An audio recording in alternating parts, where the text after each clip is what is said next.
వెంకటస్వామి గారు నమస్తే అండి. నమస్కారము. వెంకటస్వామి గారు, సరే ఈ ఎపిసోడ్ మొత్తం మీద ఇందాక ఏమన్నారంటే బీఆర్ఎస్ సంబంధించిన నాయకులు లక్ష్మీ నరసింహారెడ్డి గారు ఏమంటున్నారంటే తెలంగాణ రాష్ట్రంలో అనేక సమస్యలు ఉన్నాయి, ముఖ్యంగా ఇప్పుడు బాగా రైతుల సమస్యలు బాగా వెంటాడుతోంది ప్రభుత్వాన్ని. కాబట్టి ఇలాంటి సమయంలో ఇచ్చినటువంటి 420 హామీలు కానివ్వండి, ఇటు రైతులకు సంబంధించిన సమస్యలు కానివ్వండి, ఇవన్నీ కూడా బీఆర్ఎస్ పార్టీ ప్రజల పక్షాన పోరాడుతూ ఒక పీక్ స్టేజ్ తీసుకెళ్ళింది. ఆ సమయంలో కావాలని చెప్పి ఇటు కాంగ్రెస్ రేవంత్ రెడ్డి కానివ్వండి, ఎందుకంటే చంద్రబాబు నాయుడుతో మంచి సత్సంబంధాలు ఉన్నాయి కాబట్టి కావాలనే కుమ్మక్కయ్యి వీళ్ళంతా ఈ టాపిక్స్ అన్ని సమస్యలను డైవర్ట్ చేయడం కోసమే ఇదంతా పవన్ కళ్యాణ్ ఎపిసోడ్ ముందుకు తెచ్చారు. ఈ సభల పేరిట ఇదంతా ఒక గేమ్ ఆడారు అంటున్నారు. ఏమంటారు? ఇప్పుడు ఇక్కడ పవన్ కళ్యాణ్ గారు వస్తానన్నప్పుడు టిఆర్ఎస్ పార్టీ అన్ని మూసుకొని కూర్చుంటే కాంగ్రెస్ పార్టీ క్వశ్చన్ చేసింది. అది మర్చిపోయి మాట్లాడితే వారి విజ్ఞతకే వదిలేస్తుంది. మేము శిఖండి యుద్ధం చేయాల్సిన అవసరం లేదు. మేము డైరెక్ట్ యుద్ధమే చేస్తాం. ప్రతిపక్షం కావచ్చు, కేంద్రం కావచ్చు, దేని మీదనైనా కూడా ప్రత్యక్ష పోరాటానికే మేము సిద్ధం. శిఖండి యుద్ధానికి మేము సిద్ధంగా లేము. భారతీయ జనతా పార్టీ ఎంఐఎంను అడ్డం పెట్టుకోను, భారతీయ జనతా పార్టీ కళ్యాణ్ అడ్డం పెట్టుకోను, చంద్రబాబును అడ్డం పెట్టుకోను, లేకపోతే టిఆర్ఎస్ ఇంకెవరినో అడ్డం పెట్టుకోను యుద్ధం చేస్తే వాళ్ళ విజ్ఞతకే వదిలేస్తున్నాం. వాళ్ళ ఇష్టం అది. మేమైతే డైరెక్ట్నే ఫీల్డ్లో ఉన్నాం. పవన్ కళ్యాణ్ ఫస్ట్ క్వశ్చన్ చేసింది మేమే. మీరు తెలంగాణ ప్రజల మనోభావాలను దెబ్బతీసినారు కాబట్టి ఇంతకుముందు మీ వ్యాఖ్యలన్నీ కూడా తెలంగాణ ప్రజలను అవమానపరిచే విధంగా, తెలంగాణ ఏర్పాటును కించపరిచే విధంగా, తెలంగాణ ఏర్పాటు చేస్తే నేను 11 రోజులు ఉపవాసం ఉన్న మంచినీళ్ళు కూడా ముట్టుకోలేదని చెప్పినటువంటి వ్యక్తులు ఇప్పుడు తెలంగాణకి ఏ మొహం పెట్టుకొని వస్తారు అనేది మేమే అడిగినాము. ఇప్పుడు కూడా అడుగుతున్నాము. తెలంగాణ ఏర్పాటుకు సంబంధించినటువంటి గెజిట్ ఏదైతే వచ్చిందో ఆ గెజిట్ లో మనకిచ్చినటువంటి ఏదైతే డేట్, రాష్ట్రపతి నుంచి మనకిచ్చిన డేట్ 2 జూన్. 2 జూన్లోనే అది తెలంగాణ ఏర్పడింది, ఆంధ్రప్రదేశ్ ఏర్పడింది. మరి ఆంధ్రప్రదేశ్ లో తెలంగాణ ఏర్పాటుకు ఇక్కడ ఎట్లయితే ఆవిర్భావ దినోత్సవం జరుగుతుందో అదే రకంగా ఆంధ్రప్రదేశ్ లో ఎందుకు ఆవిర్భావ దినోత్సవాలు చేయకుండా దాన్ని బహిష్కరించి కించపరిచి తలుపులు మూసి అంటారు ఏమన్నా అంటే పార్లమెంట్ ఈ కళ్యాణ్ గారు పార్లమెంట్ పోలేదు. పార్లమెంట్ లో బిల్లు పెడుతున్నప్పుడు తలుపులు మూస్తారు. అది ఒకసారి చదువుకొని నేర్చుకుంటే మంచిది. అది నేను కూడా పోలే పార్లమెంట్, కానీ నాకు ఐడియా ఉంది. వాళ్ళని కూడా ఐడియా తెచ్చుకోమని అంటున్నాను. సో ఇట్లాంటి వ్యాఖ్యలన్నీ కూడా 60 ఏళ్ల పోరాటం అది. 1 రోజులో 2 రోజులో ఎవరికి రాలే. నేను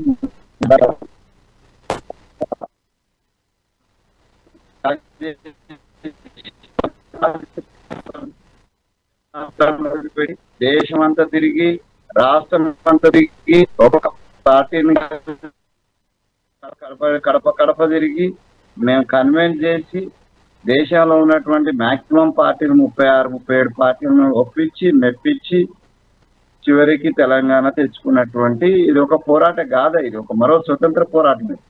ఈ స్వతంత్ర పోరాటాన్ని అవమానపరిచినోడు వాడు ద్రోహి అవుతాడు. ఈ స్వతంత్ర పోరాటాన్ని అవమానపరచడం అని అంటే దీన్ని స్వతంత్ర అంటే భారత స్వతంత్రాన్ని అవమానపరిచినట్టేనే మేము భావిస్తున్నాం. అందుకని అట్లాంటి భావాలు ఉన్న వాళ్ళు తెలంగాణలోకి వచ్చి మీటింగ్లు పెడతాము, నవనిర్మాణం చేస్తాము, పునర్నిర్మాణం చేస్తాము అంటే ఇక్కడ ఎవరు గతిలేడేంది? 10 ఏళ్ళు, మేము 12 ఏళ్ళు అయింది. 3 ప్రభుత్వాలు, ఇది మూడవ ముఖ్యమంత్రిగా 3వసారి ప్రభుత్వం వచ్చింది.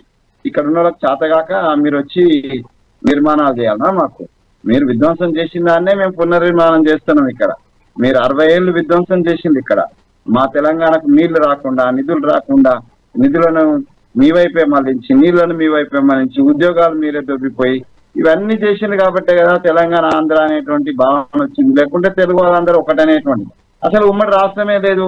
ఉమ్మడి రాష్ట్రం ఎక్కడిది అసలు? మీరు ఆంధ్రప్రదేశ్ గా మద్రాసు నుంచి ఏర్పడ్డ వాళ్ళు. మీరు బలవంతంగా తెలంగాణ ప్రాంతాన్ని గుంజుకొని బలవంతంగా తెలంగాణను కలిపిండు. ఆ కలిపినటువంటి పాపం కూడా కాంగ్రెస్ పార్టీదే. ఇప్పుడు ఇచ్చినటువంటి ఏదైతే మంచి కూడా కాంగ్రెస్ పార్టీదే. ఇందులో భారతీయ జనతా పార్టీ అమ్మ సుష్మా స్వరాజ్ యొక్క ఇనిషియేషన్ తోటి ఆ రోజు భారతీయ జనతా పార్టీ కూడా సపోర్ట్ చేసింది. కోటేశ్వరరావు గారు అన్నట్టుగా రెండు ప్రధాన పార్టీల యొక్క ఆమోదంతో రాజ్యాంగబద్ధంగా, ప్రజాస్వామ్యబద్ధంగా, రాజ్యాంగబద్ధంగా ప్రొసీడింగ్స్ ప్రకారం లోకసభలో, రాజ్యసభలో ఏవైతే ప్రొసీడింగ్స్ ఉన్నాయో ఒక రాష్ట్ర విభజన జరగాలన్నా, రెండు రాష్ట్రాలను కలపాలన్నా కొన్ని విభజన ఉన్నాయి. ఆర్టికల్ 3 ప్రకారము అంబేద్కర్ విరచిత రాజ్యాంగ మూలాలు, రాజ్యాంగ యొక్క విలువల ప్రకారమే ఇది జరిగితే మీరు ఇలా అది ఏర్పాటు చేసిన తీరును వ్యతిరేకిస్తానంటే are you opposing or degrading the రాజ్యాంగం, లేకపోతే అంబేద్కర్ ను డిగ్రేడ్ చేస్తున్నట్టు కదా. 2వ తారీఖు నాడును తెలంగాణ అవతరణ దినోత్సవాన్ని ఉత్సవంగా జరుపుకోకుండా ఉండడము, దాన్ని బహిష్కరించడము, దీక్షా దివాసులు పెట్టుకోవడము, ఇవన్నీ కూడా తెలంగాణ పోరాటాన్ని, తెలంగాణ ప్రజల కష్టాన్ని అవమానించడం కదా. ఇవన్నీ అవమానించి ఇవాళ తగున్నాం వచ్చి మా దగ్గరకు వచ్చి మా ఇల్లు చక్కగా లేదో లేకపోతే అది నువ్వెవడయా చెప్పడానికి బాబు? నీ దగ్గర నువ్వు చూసుకో, ఒక డిప్యూటీ సీఎం గా ఉన్నావు, నీకు పెద్ద బాధ్యత ఉన్నది. ప్రజలందరూ కలిసి నీకు ఒక మంచి పొజిషన్ ఇచ్చినారు. చంద్రబాబు నాయుడు దయను, అమిత్ షా దయను, లేకపోతే మోడీ గారి దయను, దాంతో పోయి గారెల బుట్టలు పడ్డావు. ఇవాళ నువ్వు డిప్యూటీ సీఎం ఉన్నావు. ఆ డిప్యూటీ సీఎం ఉండి నువ్వు 5 సంవత్సరాలు 10 సంవత్సరాలు పార్టీ పట్టుకొని ఆంధ్ర ప్రాంత ప్రజలకు సంబంధించినటువంటి అనేక సమస్యలు లేవనెత్తినావు. ఆ లేవనెత్తిన సమస్యలను తీరిపోయినా ఇప్పుడు ఈ 2 ఏళ్లలో మొత్తం తీరిపోయినా, అవి తీరిపోయినట్టు నిరూపించండి. రాజధానికి సంబంధించిన సింహాచలం సంబంధించిన కాబట్టి, లేకపోతే రకరకాలైనటువంటి సమస్యలను ఈ పవన్ కళ్యాణ్ గారే లేవనెత్తినటువంటి సందర్భాలు ఉన్నాయి, ధర్నాలు చేసిన సందర్భాలు ఉన్నాయి, దీక్షలు చేసిన సందర్భాలు ఉన్నాయి.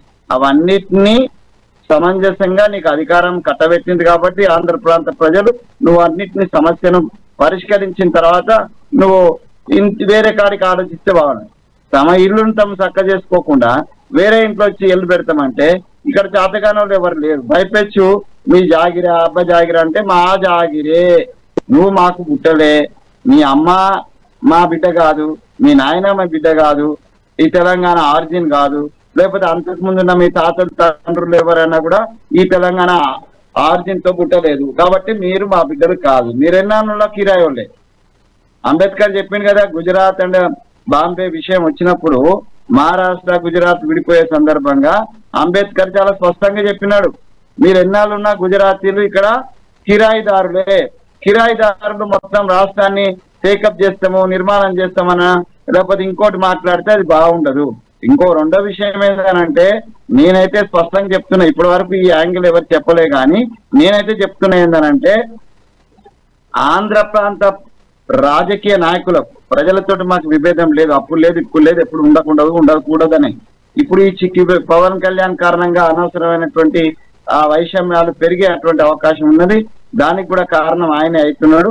సో దాన్ని మానుకోమని తెలంగాణ ఆంధ్ర ప్రాంత డిప్యూటీ సీఎం గా ఆంధ్ర ప్రాంతానికి సంబంధించిన ప్రజల సంక్షేమాన్ని కోరండి. వారు ఇక్కడ ప్రశాంతంగా ఏ ఇబ్బంది లేకుండా ఇక వాళ్ళ జీవితాలు గడిపేటట్టుగా మీరు మీ రాజకీయ స్వార్థం కోసం వాళ్ళ జీవితాలలో అగ్గి పుట్టించకండి అని నేను చెప్తున్నా. రెండో విషయం ఏంటంటే ఈ రాజకీయ నాయకులకు ఇక్కడ అక్రమ ఆస్తులు ఉన్నాయి సార్, నేను నిరూపిస్తా. మీరు ఒకవేళ ప్రత్యేక చర్చ పెడితే దాని మీద ఆంధ్ర ప్రాంతానికి సంబంధించినటువంటి అనేక మంది రాజకీయ నాయకులకు ఈ తెలంగాణ సంపద మీద కన్నున్నది. ఇప్పటికి కూడా ఇది సుభిక్షమైన తెలంగాణనే. అది మా పార్టీ ఉన్నా టిఆర్ఎస్ పార్టీ ఉన్నా ఇక్కడున్న రిసోర్సెస్, ఇక్కడ ఉన్నటువంటి అద్భుతమైనటువంటి వనరులు, ఈ వనరుల మీద ఆంధ్ర ప్రాంత సామ్రాజ్యవాదులకు ఇంకా కన్ను పోలేదు. వాళ్ళు విడిపోయినా కూడా ఇక్కడే వాళ్ళు తిష్ట వేసుకొని కూర్చోవడము. చంద్రబాబు నాయుడు ప్రధానమంత్రిని ఎక్కడ కలిసిందని హైదరాబాద్కి వచ్చి కలిసినారు. ఆయన అమరావతి ఎక్కడ పోయిందని, ఆయన విజయవాడ ఎక్కడ పోయిందని, ఆయన విశాఖపట్నం ఎక్కడ పోయిందని, మోడీ గారికి విశాఖపట్నం పోయడానికి విజయవాడ పోవడానికి కుక్క పోసిందా? ఎందుకు పోలేదు ఆయన? పవన్ కళ్యాణ్ గారు అంటే వారి యొక్క ఆరోగ్య దృష్ట్యా ఇక్కడే ఉన్నారు, కలిసింది అనుకున్నాం. చంద్రబాబు నాయుడు ఎందుకు కలిసిందని? ఆంధ్ర ప్రాంత నాయకులకు హైదరాబాద్ ఉన్నటువంటి ఆధిపత్యాన్ని మీద ఆ మక్కువ పోలేదు. వాళ్ళ అక్రమ ఆస్తులు ఉన్నాయి. మేము దూరంగా ఉంటే, పట్టించుకోకుండా ఉంటే, మా ఆస్తులు ఎక్కడన్నా ఇబ్బంది వస్తుందేమో అనేటువంటి పదే పదే వారానికి ఒకసారి 15 రోజులకు ఒకసారి నెలకోసారి ఇక్కడ వచ్చి ఆస్తులని చూసుకొని పోవడం కోసం.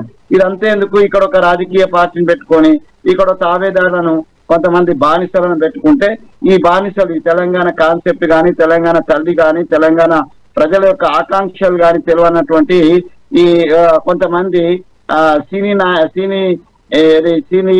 ప్రపంచంలో ఉన్నటువంటి కొంతమంది ఆ పవన్ కళ్యాణ్ యొక్క బానిసలుగా ఇక్కడ పనిచేస్తారు కాబట్టి ఆ బానిసలకు ఇక్కడ పార్టీ పెట్టి ఆ బానిసల ద్వారా తమ ఆస్తిపాస్తులను కాపాడుకోవడానికి ఒక కుట్ర చేస్తున్నదే తప్ప ఈ తెలంగాణ ప్రాంతం మీద కానీ తెలంగాణ ప్రజల మీద కానీ తెలంగాణ సమాజం మీద కానీ వాళ్ళకు సదాభిప్రాయం లేదు, ప్రేమ లేదు, అభిమానం లేదు.